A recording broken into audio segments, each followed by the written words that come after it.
Welcome to the One Question Leadership Podcast. My name is Dina Freeman Patton. I am the Vice President and Director of Athletics at Morgan State University. Leadership is developing more leaders. The NCAA Pathway Program is a program to help develop leaders into athletics directors. And I got my first athletics director job while I was in the midst of Pathway Program. And then I got my second athletics director job at Morgan State University with the help of the Leadership Development Program. And the things that I learned in this program, which included how to work with staff and develop your staff, how to motivate them, also encourage them to participate in these programs that are available to them throughout this process. As an athletics director, I encourage all other athletics directors to nominate your staff to participate in leadership development programs.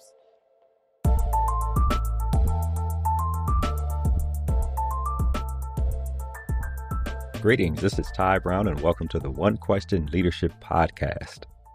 Be sure to like, subscribe, and review One Question Leadership Podcast wherever you are listening to this podcast. Also, be sure to follow us on Twitter and Instagram at 1Q Leadership. Today's episode will be hosted by Dr. Monique Carroll. Dr. Carroll is the Vice President and Director of Intercollegiate Athletics at Chicago State. Take it away, Monique. Welcome to the One Question Leadership Podcast. My name is Dr. Monique Carroll. I'm the Athletic Director at Chicago State University, and I have with me today Jaunelle White, sitting AD at Point University, who's had stops at Alabama State, IUPUI, and we're just going to dive right into it, talking a little about leadership, life, college sports. We're here at the Women Leaders in Sports Convention in New Orleans. So nice to have you, Jill. Thank you so much, Dr. Carroll. Yes. I'm excited to be here with you. Nice. So a lot of people like to talk about leadership, mentorship. Tell me what that's done for you in your career and what that really means to you. Yeah, so, I would not be in this chair without the mentorship.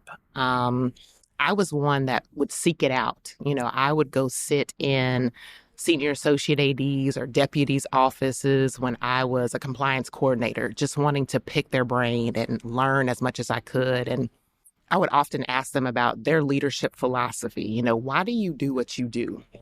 And so having opportunities to meet with those individuals with all the stops that I've been, I've worked at 6 institutions, and actually at my 7th. So there was a ton of resources and gems and nuggets that I was able to pick up from the people that have been doing it for a long time and also doing it the right way. You got to make sure you're picking the brains of the individuals that are doing it the right way. And I was fortunate enough to have that opportunity to do that. Yeah. One thing you mentioned there, you said you would pick others' brains about why they did what they do. Why do you do what you do? Absolutely. I think it stems from being a student athlete. I tell people I was literally born into Division I athletics. My father was a track and field coach.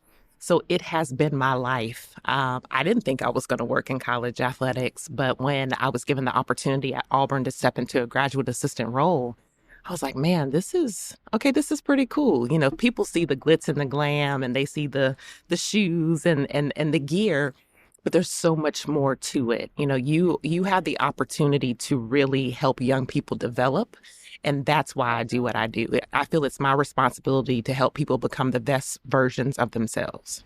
Nice. So definitely as a former volleyball athlete myself, you talk about watching people, watching from afar. You're one of those people that I have my eyes on for a long time.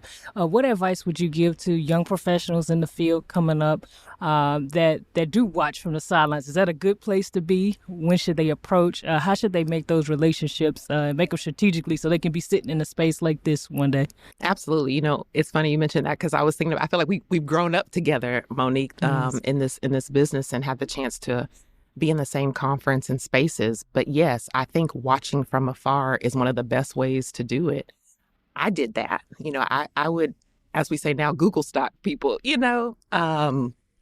and it's okay to do that. You want to learn about them before you go up and approach them, because like I said before, you want to make sure you're following the right people. You want to make sure you're emulating the right ones.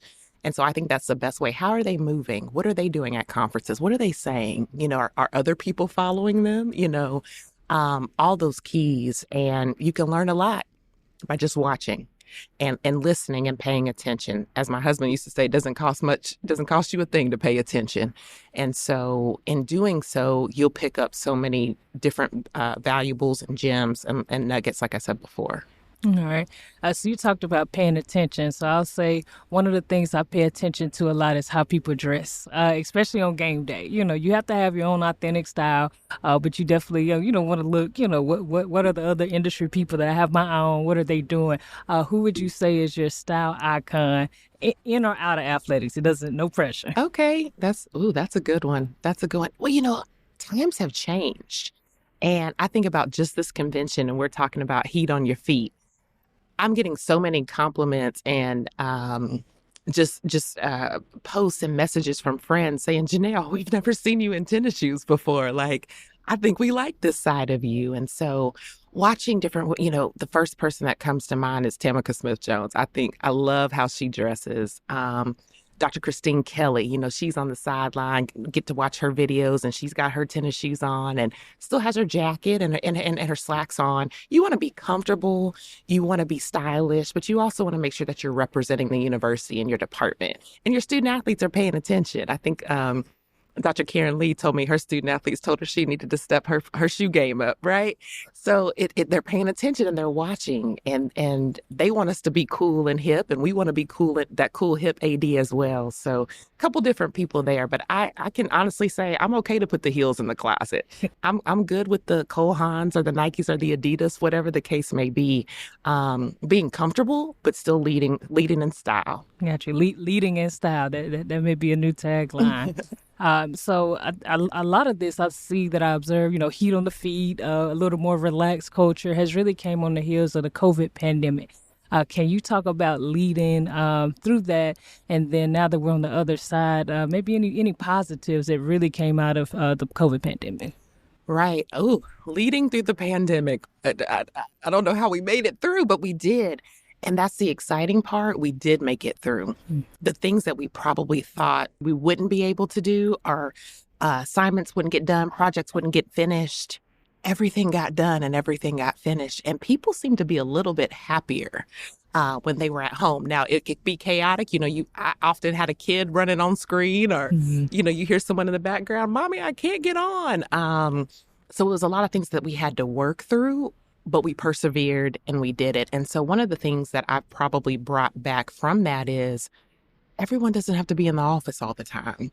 I allow flexibility in my office. If you've been at the gym or the field until midnight, there's no need for you to be in the office at 8 o'clock in the morning or 7 o'clock in the morning. No, stay at home, take care of your business, and then come in and let's do it all over again. It's about trust. You got to trust your employees, got to trust your workers that they're getting the job done. And I feel like mine are doing that, but allowing that flexibility, that's what COVID showed us. We can be flexible, we can still get the job done and possibly do it even better.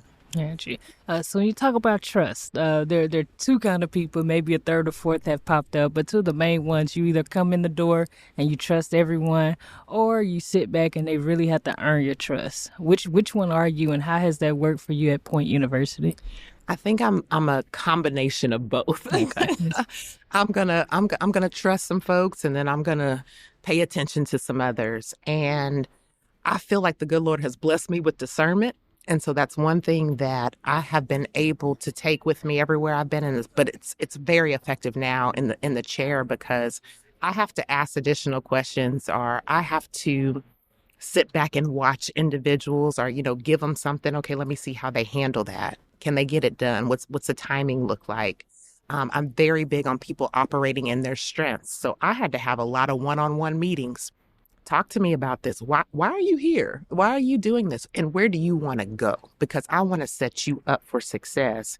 When you're happy, everybody else is happy, and things flow and move. And we take care of the student athletes like we should be doing, because they are our number one priority. So I'm a little bit of a combination of both, but trust is very important. And I shared that with my staff in a meeting. If I can't trust you, you can't work for me. And that's just what it is. Yeah, very good. So you talk about being a former student athlete, now leading student athletes. How do you stay connected to the student athletes? One of the things I've kind of noticed, the further you get, the further you ascend to the chair, you're going to be really intentional about making those. Like, what are some things that have worked for you? How do you really keep a pulse on what the student athletes are experiencing? You hit the nail on the head when you said intentional. That is it. You have to be intentional. When I see them, because I sit on the president's leadership cabinet, I had an office over there in our main academic building. And at the time, I had an office in the gym as well.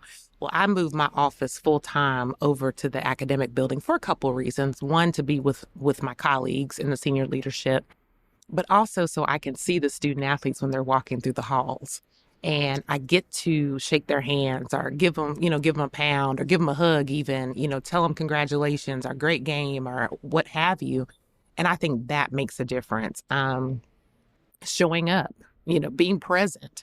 I don't try to meet with them a whole lot. I meet with my SAT group, and I'll try to make sure just walking around or in different spaces. On the NAIA level, I can do things for my student athletes and not get in trouble for it. So I think about it was a group of young ladies. They were walking downtown and they wanted to go get ice cream. Well, I cashed out them some money so they could go get ice cream. So it's just those little things. I remember being a broke college student and wanting some money. So I can do something simple as, purchase them some ice cream. And that's something that they'll remember and appreciate. But it's just those little things, paying attention to the little details when they're going through something. I send them an email, or if I happen to have their contact information, I'll send them a note. Hey, it's going to be okay. I'm thinking about you. I'm praying for you. All those things matter. Definitely, they matter, and you made a good point. In NAIA, you could definitely have a little more flexibility when it comes to taking care of the student athletes. That's a fact from experiencing that. So talk about being when you were at NCAA institutions, what really sold you on Point University? What made you make that transition in an industry where everyone's trying to, maybe everyone's trying to be a Power 5 AD? Taking that, what some people may say is a step back, but I mean, I've been watching everything you're doing there, and it's definitely a huge step up. So talk a little bit about the decision to make that kind of transition in your career. Absolutely. It was both a personal and professional decision. At the time, my husband and I, we were wanting to get back closer to family. And I had made the decision that I was ready to sit in the chair. People have been telling me for quite some time, Jaunelle, you're ready. You need to go on and do it. I was somewhat reluctant, having 4 kids. At that time, I had a husband who was in the business as well. It was just crazy. But I happened to see the retirement announcement of the previous athletic director. And I said, Point University, where is this? So again, you jump on the internet real quick, Google it. And I said, oh my goodness, it's 30 minutes from Auburn, where I went to school. It's right on 85 an hour from Atlanta. This is perfect location because my family's in Birmingham and my in-laws are in Theodore, Alabama, which is close to Mobile. And so I was like, wow, this is small, private Christian institution. My faith is very important to me. So that aligned, it's an opportunity and it gets us, closer to family, gets the kids closer to their cousins and things. And so it was a no-brainer. Once I sat back and I watched to see if they were going to post the position. I saw the posting and I applied, and I didn't know anybody. And come to find out, I was the senior associate AD at IUPUI, a gentleman who works in the IU system at another institution. He reaches out to me and says, Jaunelle, did you know that I was the first AD at Point University? And I'm like, wait, what? Yeah, small world. Very small world. And so we're on a IU ADs meeting, and he said, oh, Jaunelle, I knew you were getting the job before you did. And so it's just that small world, that small community. It goes back to you never know who's watching. It's not what you know, who you know, or who knows you. But it felt right. And talking to family and friends and colleagues and mentors, they're like, Jaunelle, this is the one for you. I had tried. I had applied for D1 positions and I think a D3 position, and it didn't work out. It's the hustle and the bustle. A lot of people are applying for the same positions. you feel like you're the best person for the job, but you end up not being so. And so I don't consider it a step backwards at all. I think sitting in the chair is sitting in the chair. I'm learning how to do a lot with a little. And so building that skill set and continuing to build my toolbox, it's been beneficial for me. And I think about you, you were in the NAIA space and now you're at D1 institution at the university. So talk to us about your transition. I think kind of similar. You kind of look, and I was not, and I say this at every stop, and I do mean it. You get in and you really work. One of the things I've embraced is just being a transformative leader. I don't know how well I would do just stepping into something where I have to do what the last 10 people did, where there's no creativity, innovation, in a role like that. So that had a big thing to do. And then a presidential transition. I was settled in, my home state of Texas, and it made me open to talking with others. And then President Scott, she's a closer. and I went on a visit, first time in Chicago in years, and closed it. So I think fit, and then that was kind of the next direction. To me, fit is super important. How do you develop that with staff? You talk about how you got to Point University, and it seemed like it checked every box that you had. I know in hiring, you try to check all the boxes. So can you talk just a little bit about, how you lead those processes and what that looks like to get a good fit to work for you? It's funny because I used to hate that word fit, but it's true. And I involve my staff. While I make the decision at the end of the day, I want their input because they're probably going to be working with that individual more than I am. And so I'll pull in my senior, she's my assistant AD, senior woman leader. I have my director of field house operations. I'll pull him in and even another staff person and sometimes a coach, depending upon, what I'm looking for, because I value their opinions and I want them to feel valued. People buy in when they feel like they've had a little bit of a say-so in what you're doing. And so I look at it from one perspective, but they may look at it from another perspective, and making sure that we're asking the right questions. At our small Christian institution, you have to know Jesus, Mm-hmm. and so that was a change for me because I'm used to HR. I can't, state institutions, you can't ask those questions, but I'm now at an institution where I can ask that question, and it's very important. And so just keying in and letting my staff be involved because it's helping them grow as well. I hope that they want to sit in the seat one day. And so I want to make sure that they have the opportunities to be a part of it. But you're right, fit is important. And Dr. Kiki Baker-Barnes said yesterday, when you're hiring somebody, take your time. It's okay to go slow, so you make sure that you get the right person. And we've done that. We've been very diligent. We've paused, we prayed, all those things. And so far, so good. So far, so good. So you talked a little bit about taking a step back sometimes, pausing sometimes.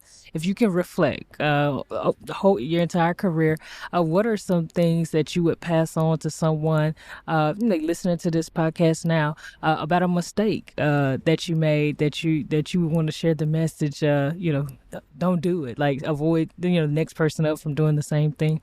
I had a hiring mistake. And I thought I was being diligent. I thought I had asked the right questions and tapped into the right resources, and come to find out I didn't. And I think when we celebrate those failures, if you will, look at them as learning opportunities. I know what I will do differently.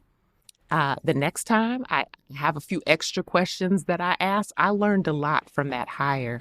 And I beat myself up a little bit in the beginning, but I had to pause and say, you know what, it's part of it. You're not going, if I'm batting 1,000 all the time, something might be wrong. So I was okay with that miss, because I brought my staff back in. And I asked them, like, what did we do this the right way? Did we miss a question? How did this happen? And sometimes people show you who they are in the interview, and they might change and be, someone else. So it's okay. Take your time, relax, learn from it, and just do better the next time. Got you. So that's a big one, hiring. And you hit the nail on the head. If you're batting 1,000, is that really good? Right. Early in my career, that was the case. I said, hey, all my hires have been awesome. And I got to that point, it was like, okay, maybe not, it just didn't work out, Right. for everyone's best efforts in the situation fit, the big popular word may have happened. So I'm gonna transition a little bit, talk a little volleyball. Let's do it. So amazing student athlete at Auburn. I think that was one of the first things when I read your bio years ago that stuck out. Obviously, as a volleyball student athlete. And so talk about the experience that you had there, and then maybe talk a little bit about being the student athlete at that level, what you try to bring to Point University every day so they can just have not even a taste, because I think it can be the same. It may just look different. Talk a little about that. That's it, man. I'm getting goosebumps. I had an amazing experience at Auburn University as a volleyball student athlete. And I tell my student athletes, if someone told me I could go back, I'm going back immediately. So it was just that good. And I went through 3 coaches. A lot of people wouldn't want to go back and go through 3 coaches, but I learned so much about personalities, how to work with different people. It was just, those are some skills and transferable skills that I have brought with me throughout my career, and definitely now in the chair. And I think it's just that elite mentality. I have an elite mentality. When I stood in front of the entire staff, the athletic department, and did my little first meeting, I told them I do not know how to be mediocre. And they all just looked at me, and I was like, yeah. So if that's you, I'll tell you right now, we're not going to work well together. You don't have to be at a Power 5 Division I institution to have an elite mentality. You don't have to be at a Division II institution to do things the right way. We are a small Christian NAIA school, and we can be just as elite as we want to be. And again, it goes back to that buy-in. Of course, they're looking at me kind of crazy, like, is this lady? Oh, Lord, what's happening? And I think some rumor was going around through the coaches. She's come from a division, all her life. She's been in a Division I institution. She's coming in, she's firing everybody. And no, Right. take a breath. That's not what this is. But I did set my standards, and my non-negotiables. We put that out there on day one. So they knew kind of who I was and what I was about. And I said, we're going to work together. We're going to partner. This is a team. You all have your individual teams, but we are a team. Point Skyhawks athletic department, we are one big team, and we need everybody. And I value their input. I want this to be not just Jaunelle's thing, but it's our thing. It's definitely not an I, it's a we. So taking, I've been on teams all my life. And so taking a lot of those things that I learned on those teams, working with my teammates, has transitioned over to my new teammates now. Nice. All right, so you talk about elite mindset. What's one thing you do, not on the job, to really continue to master that elite mindset? Oh, read. Hattie says all the time, readers are leaders, or leaders are readers, Right. whichever way you go. I haven't done it as much as I used to, but I'm starting to get back in that flow. I love to read different books, whether it's on leadership or whether it's just something fun, somebody's autobiography or a mystery of some kind, but just keeping my mind going and thinking about what's next, continuing to think outside the box, because that's what we have to do at this level. We got to get creative. Sometimes the money isn't always there. So what resources do I have to tap into? What did this person, how did they grow? What did I learn from this book? What leadership tip can I take and implement into my staff or to the coaches or whatnot? So I do a lot of reading to stay listen to podcasts. This is one of my favorite podcasts to listen to. Listen to Women Leaders podcasts to just pull different things from other people. But that's how I keep that elite mentality. All right. So you talked about reading. What's a book that you would recommend to the listeners? Give us maybe a short read. I'm one of those that I used to love the long books, 100, 200 pages. Now you can't send a duck to Eagle School or something short. It's something I can manage with my schedule. What's a book you would recommend to the listeners? Who Moved My Cheese will never get old. That's a good one. Chop Wood, Carry Water. Now, Y'all have to forgive me because the author just slipped my mind. But that was it's a quick read, but it's a really, really good read. And that's the one that I gave to my entire staff. They all read it. And I think when they got it, they were thinking, what is this? We got to read now? What is she doing to us? But it was funny, the reaction that I received when we did our retreat. They were like, man, we were reluctant at first to read this book, but we're so thankful that you gave it to us, because there's tips in here that we can implement in our teams. We're going to read this to the student athletes and so on and so forth. So they were reluctant at first, and I was kind of hesitant to see, what they were going to say, but I told them, I'm not doing my job if I'm not pushing you outside your comfort zone. So yes, we can all read, you all it may not be your thing, but this book right here is short enough, quick enough, and I believe it has the tips inside that you're really going to enjoy. And sure enough, that's what they did. Yeah, it just sounded like it may have not been their thing. You made it our thing as the athletic department. So Jaunelle, thank you so much just for joining me for our conversation today. It's been a pleasure sitting down talking with you. Any last thing you want to sign off and leave the listeners with? This industry is awesome. It's continuing to grow. We're ready to grow together. And if you're in it, just remember your why and stay focused on your. Hatchie, thank you. Thank you. Once again, this is Dr. Monique Carroll, Athletic Director at Chicago State. Had the chance to sit with Jaunelle White, the Athletic Director at Point University. Thank you for listening today.